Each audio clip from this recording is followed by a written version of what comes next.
நண்பர்களே எல்லாருக்கும் வணக்கம். இந்த வீடியோ பார்த்தீங்கன்னா வந்து யாருக்காகனா சவுதி அரேபியாவுக்கு புதுசாக டிரைவர் வேலைக்கு வருவாங்க. அதாவது வந்து நம்ம ஊர்லேருந்து சவுதி அரேபியாவுக்கு வந்து ஒரு சவுதியோட பர்சனல் டிரைவராக வந்து வேலைக்கு வரவங்க வந்து எந்த மாதிரிலாம் இருக்கணும், என்னெல்லாம் பண்ணக்கூடாது, இதெல்லாம் பண்ணணும், இதெல்லாம் பண்ணக்கூடாது அப்படின்னு கொஞ்சம் விஷயங்கள் இருக்குல்ல, அதில் வந்து நான் உங்களுக்கு ஷேர் பண்ணேன். ஏன்னு கேட்டிங்கன்னா வந்து நானும் அதே வேலை தான் பார்க்குறேன்.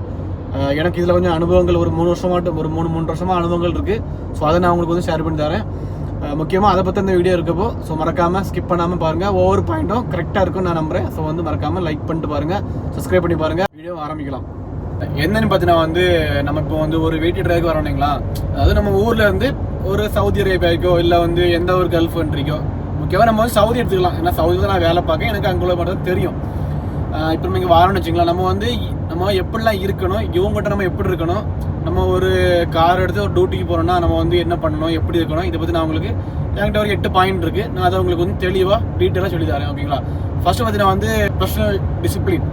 நம்ம வந்து நம்மளுடைய டிசிப்ளின் வந்து நம்ம கண்டிப்பாக வந்து ஃபாலோ பண்ணணும். அதாவது எப்படின்னு பார்த்தீங்கன்னா வந்து மோஸ்ட்டாக சவுதி ஆட்களுக்கு வந்து இந்தியன்ஸை ரொம்ப பிடிக்கும். சரிங்களா? நான் ஓப்பனத்தில் இந்தியன்ஸை ரொம்ப பிடிக்கும். சவுதிக்கு இந்தியன்ஸ்னால் ஒரு டிசிப்ளின் உண்டு அப்படின்னு அவங்களுக்கு வந்து தெரியும். அதுக்கான காரணம் என்னன்னு நமக்கு தெரில. ஆனால் வந்து ஒரு இந்தியன்ஸ்லாம் கொஞ்சம் மதிப்பாங்க என்கிட்ட கேட்டால். சவுதியில் உண்மை தான். ஓகே, அந்த மாதிரி நம்ம வந்து பர்சனலாக எப்படி இருக்கணும் அப்படின்னு பார்த்தீங்கன்னா வந்து இப்போ நம்ம ஊர்லேயே ஒரு போலீஸ் டிபார்ட்மெண்ட் போனோம்னா அதுக்கெல்லாம் ஒரு ரூல்ஸ் இருக்கு இல்லையா, முடி வெட்டணும், இந்த மாதிரி நிறைய ரூல்ஸ் இருக்கும். அதே மாதிரி இங்கே ரூல்ஸ் கிடையாது. ஆனால் வந்து நீங்கள் இந்த மாதிரி இருந்தால் கொஞ்சம் பெட்டர். முக்கியமாக வந்து கையில் உள்ள நகங்களை வெட்டிட்டு எப்பவுமே நம்ம நீட்டாக க்ளீனாக இருக்கணும். அதாவது ஹேர் கட் ஆகட்டும், தாடி சேவ் பண்ணது, இந்த மாதிரி மீசைகள், இந்த மாதிரி இதெல்லாம் நம்ம கொஞ்சம் நீட்டாக பக்காவாக இருக்கணும். முக்கியமாக ட்ரெஸ் நம்ம வந்து கரெக்டாக நீட்டாக இருக்கணும். ஏன்னா இவங்க வந்து ரொம்ப டீசென்ஸ் பார்ப்பாங்க. சரிங்களா? நான் மறைக்கல, ஓப்பன் சொல்லேன். இவங்க வந்து ரொம்ப டீசென்ஸ் கொஞ்சம் இது பார்ப்பாங்க, நல்ல டீசெண்டாக இருக்கணும், அந்த மாதிரி எதிர்பார்ப்பாங்க. அப்போ நம்ம என்ன செய்யணும், அதுக்கு இந்த மாதிரி ட்ரெஸ்ஸாக இருக்கட்டும், நம்ம டெய்லி குளிக்கிறதா இருக்கட்டும், கையில் நகங்கள், முடி, இந்த தாடி, இந்த மாதிரி விஷயங்களை கொஞ்சம் நம்ம வந்து என்ன செய்யணும், டெய்லி நம்ம வந்து ப்ராப்பராக பார்த்துக்கணும். இது ஃபர்ஸ்ட்.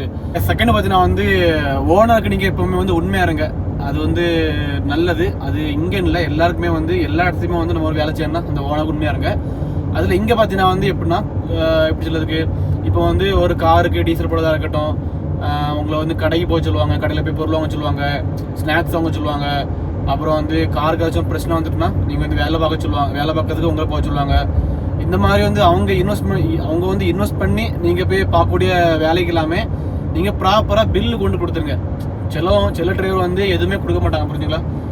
பில்லு டீசல் போட்டால் பில்லு கொடுக்குறதில்ல, வண்டிக்கு வேலை பார்த்தா பில்லு கொடுக்குறதில்ல, காரை க்ளீன் பண்ணால் அதுக்குள்ளே பில்லு கொடுக்க கிடையாது. இந்த மாதிரி வந்து சிலவங்க கொடுக்க மாட்டாங்க.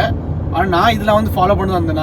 நான் வந்ததுலேருந்து இப்போ வரைக்கும் நான் டீசல் போட்டாலும் சரி, காருக்கு வேலை பார்த்தாலும் சரி, காரை கழுவு போகும்போது சரி, இந்த மாதிரி எங்கே போய் அவங்க ரூபாய் தந்து நான் எந்த வேலை பண்ணாலுமே வந்து அதுக்குள்ளே பில்லை நான் கொண்டு கொடுத்துருவேன். கையில் கொடுக்க மாட்டேன். நான் ஜஸ்ட் பில்லை வாங்கி ஃபோட்டோ எடுத்து அவங்களுக்கு வாட்ஸ்அப் பண்ணி விட்டுருவேன். சரிங்களா? இது வந்து ஃபாலோ பண்ணணும். இது 2வது விஷயம். 3வது வந்து கண்டிப்பாக வந்து சிக்னல்லாம் கொஞ்சம் கரெக்டாக ஃபாலோ பண்ணிப்பாங்க. இப்போ வந்து சில டைம் வந்து நீங்கள் ஒரு சிக்னலில் நிற்பீங்க. சரிங்களா? அப்போ வந்து உங்களுக்கு வந்து ரெட் சிக்னலில் இருக்கும். அப்போ நீங்கள் காருக்குள்ளே இருப்பீங்க, காருக்குள்ளே ஆள் இருக்கும். அந்த டைமில் வந்து நீங்கள் ஃபோன் எடுத்து நோண்டது. இங்கே வந்து மேக்ஸிமம் நீங்கள் எங்கே போனாலும் வந்து மேப் போட்டு தான் போகணும். சரிங்களா? எந்த இடத்துக்கு போனாலும் நீங்கள் மேப் போட்டு தான் போகணும். ஏன்னா அவங்களுக்கு இங்கே உள்ள இடம் அப்படி தான் இருக்கும். ஏன்னா அவங்களுக்கே வந்து நம்ம ஒரே மாதிரி லெஃப்ட்டில் போ, ரைட்டில் போ, அந்த ரோடு இந்த ரோடு நம்ம வந்து அவங்க நம்மகிட்ட எதுவுமே சொல்ல மாட்டாங்க. நமக்கு லொக்கேஷன் போடுவாங்க. ரொம்ப பக்கமாக மட்டும் தான் நம்ம வந்து பேசுவாங்க, எங்கே போங்க போன்ட்டு. கொஞ்சம் லாங்காக இருந்தால் லொக்கேஷன் போடுவாங்க, நம்ம பார்த்து பார்க்க வேண்டியதான். அப்போ வந்து இங்கே முக்கு சிக்னல் இருக்கும். சரிங்களா? சிக்னல் டைமில் வந்து நம்ம கொஞ்சம் வெயிட் பண்ணுவோம் இல்லையா, ஒரு நிமிஷம் வந்து வெயிட் பண்ணுவோம். எதுக்கு, நமக்கு க்ரீன் வந்து வரதுக்காக. அப்போ அந்த டைமில் வந்து நம்ம சும்மா இருக்கணும். ஆனால் இங்கே சவுதிக்கு நினச்சிவாங்கன்னா அந்த டைமில் வந்து மொபைல் நோண்டுவாங்க. அதை பார்க்கும்போது நமக்கு அப்படி பண்ண தோணும். ஆனால் அந்த டைமில் வந்து நம்மளும் பண்ணக்கூடாது. கூட ஆள் இருக்கும்போது நம்ம வந்து அதெல்லாம் பண்ணக்கூடாது. ஏன்னா அவங்க பார்க்கும்போது வந்து கொஞ்சம் அதே நம்மளை வந்து நினச்சிவாங்க, இவன் என்னடா வண்டி ஓட்டும்போது ஃபோன்லாம் பார்க்கானே, வண்டி ஓட்டும் போது இல்லை சிக்னல் நிற்கும் போது ஃபோன்லாம் பார்த்துட்டு இருக்கானே, அது மாதிரி கொஞ்சம் அவங்களுக்கு தோணும். அதனாலேயே நம்ம மேலே ஒரு பிளாக் மார்க் வரைக்கும் வந்து ஒரு காரணம் இருக்கு மேலே. சரிங்களா?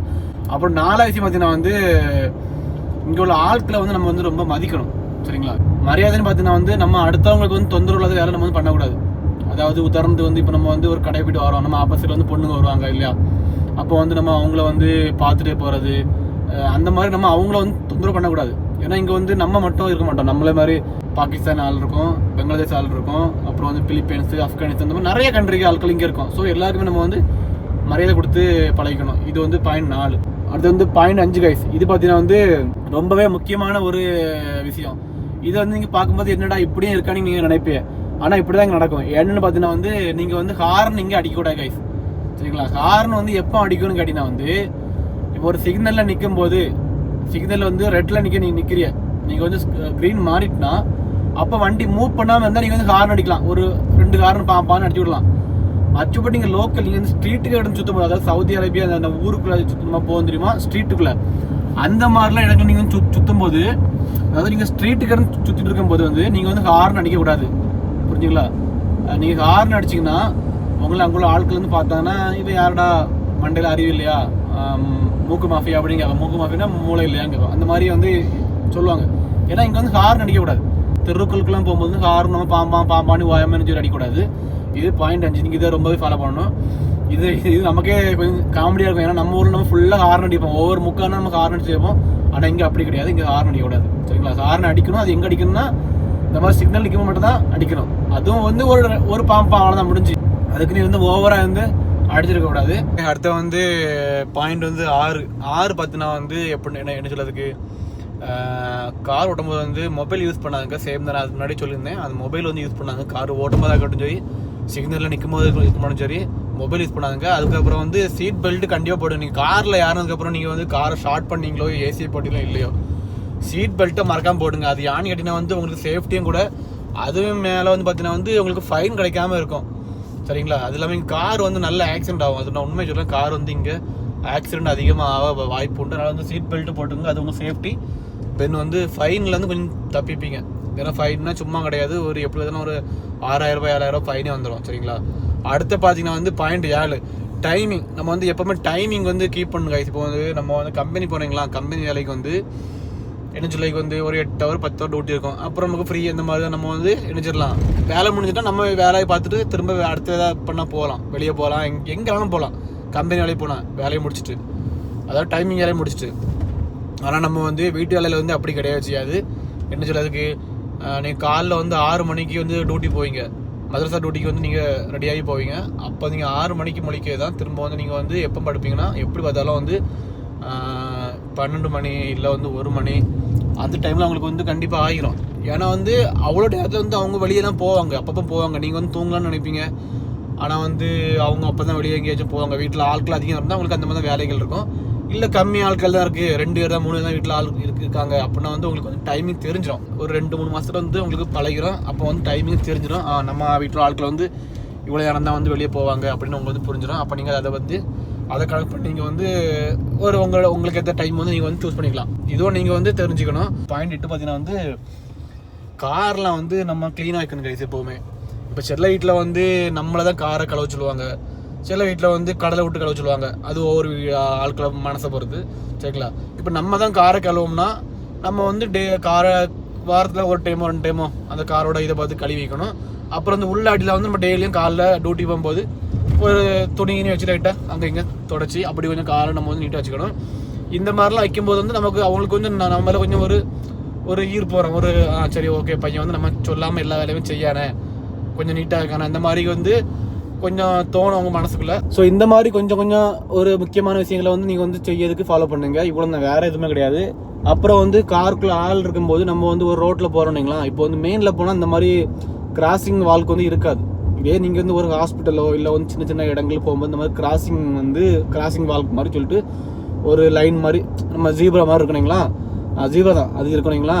அப்போ வந்து அதில் ஆள் போவா வருதா இல்லை நம்ம வந்து பார்த்தா நம்ம வந்து அதை கிராஸ் பண்ணணும். அதே வந்து இவங்க வந்து நோட் பண்ணுவாங்க. காரில் இவங்க வந்து சும்மா இருக்க மாட்டாங்க, நோட் பண்ணிட்டே இருப்பாங்க. நம்ம வந்து நம்மளோட ஆக்டிவிட்டிலாம் எப்படி இருக்குது, ஒரு வண்டி வந்தால் நம்ம கரெக்டாக வண்டி ஓட்டுறோமா, ஒரு ஜீப்ரா இருந்தால் நம்ம வந்து அதை கிராஸ் பண்ணதுக்கு இல்லை ஆட்கள் வந்து வருதா வருதா இல்லைன்னு பார்த்து போகிறோமா, இந்த மாதிரி நிறைய விஷயங்கள் பார்ப்பாங்க. அவங்க வந்து காரில் வந்து சும்மா இருக்க மாட்டாங்க, சரிங்களா? சிக்னல் டைமில் வந்து ஃபோன் யூஸ் பண்ணாமல், அதாவது இப்போ எப்படி சொல்லிக்கு இங்கே மேக்ஸிமம் வந்து ஃபோன் ஹோல்டர் இருக்கும், சரிங்களா? ஹோல்டர் வச்சு தான் இங்கே வந்து மேப்லாம் பார்த்து யூஸ் பண்ணுவாங்க. அப்போ வந்து அந்த ஹோல்டர் நம்ம வந்து ஃபோனை மாட்டி வச்சிருப்போம். சிக்னல் டைமில் நம்ம வந்து ஃபோன் எடுத்து வந்து யூஸ் பண்ணலாம். அப்போ அவங்க இருக்கும்போது அவங்க அதெல்லாம் பார்ப்பாங்க, இவன் வந்து ஃபோன்லாம் எடுத்து நோண்டிட்டு இருக்கான், அந்த மாதிரி பார்ப்பாங்க. அப்புறம் வந்து உண்மையாக இருங்க, கொஞ்சம் நீட்டாக இருங்க, எப்போவுமே நீட்டாக இருங்க. ட்ரெஸ்ஸாக இருக்கட்டும், எல்லாமே முடிவிட்டு இந்த மாதிரி சப்பு சவறு எல்லாமே கொஞ்சம் கரெக்டாக பக்கவாக டீசெண்டாக இருங்க, அவ்வளோதான். ஏன்னா அதில் வந்து அவங்க ரொம்ப எதிர்பார்ப்பாங்க, சரிங்களா? பாயிண்ட் 10 பார்த்தீங்கன்னா வந்து நம்ம வந்து காரில் ஆள் வந்ததுக்கப்புறம் நம்ம மேக்ஸிமம் அவங்ககிட்ட வந்து இப்போ நம்ம ஊரில் வந்து நம்ம ஒரு வண்டி ஓட்டணுங்களா, நம்ம வந்து நம்மளோட சவாரி யார் இருந்தாங்களோ நம்ம அவங்களோட வந்து பேசுவோம் இல்லையா, முகத்தை பார்த்து நம்ம நல்லா ஃப்ரீயாக பேசுவோம். ஏன்னா அவங்கள நம்ம ஊர் ஆட்கள் நம்ம பேசிக்கிடுவோம். ஆனால் இவங்ககிட்ட நம்ம வந்து அதிகம் நம்ம வந்து முகத்தை கொடுத்து நம்ம பேசிக்க வேணாம். அதாவது லேடிஸ் வந்து காரில் இருக்கும்போது நம்ம வந்து அவங்ககிட்ட அதிகம் நம்ம வந்து முகத்தை கொடுத்து நம்ம பேசிக்க வேணாம். ஜென்ஸாக இருந்தால் பிரச்சனை கிடையாது. நம்ம லேடிஸ் மோஸ்ட்டாக இருக்கும்போது நம்ம வந்து அவங்க ஃபேஸ் டு ஃபேஸ் நம்ம பார்த்து பேசுறதை நம்ம கொஞ்சம் அவாய்ட் பண்ணிடலாம். அதுவும் ஒரு வகையில் நமக்கு வந்து ஒரு நல்ல பேர் தான், இல்லைன்னு சொல்ல. ஓகே, இவ்வளோ தான் கைஸ் மேட்ரு. ஸோ இவ்வளோ தான் எனக்கு தெரிஞ்சு நீங்கள் இந்த ஒரு 8-9 பாயிண்ட் நீங்கள் வந்து ஃபாலோ பண்ணாலே போதும். அவங்களுக்கு உங்களை நல்லா பிடிக்க ஆரம்பிச்சிடும். அப்புறம் என்ன, அப்புறம் வந்து கொஞ்சம் ஒரு வருஷம் 2 வருஷம் போயிட்டுனா அப்புறம் நீங்கள் வந்து எப்பவும் போல உங்களுக்கு வந்து அதுவே ஆட்டோமேட்டிக்காக பழகிறோம்.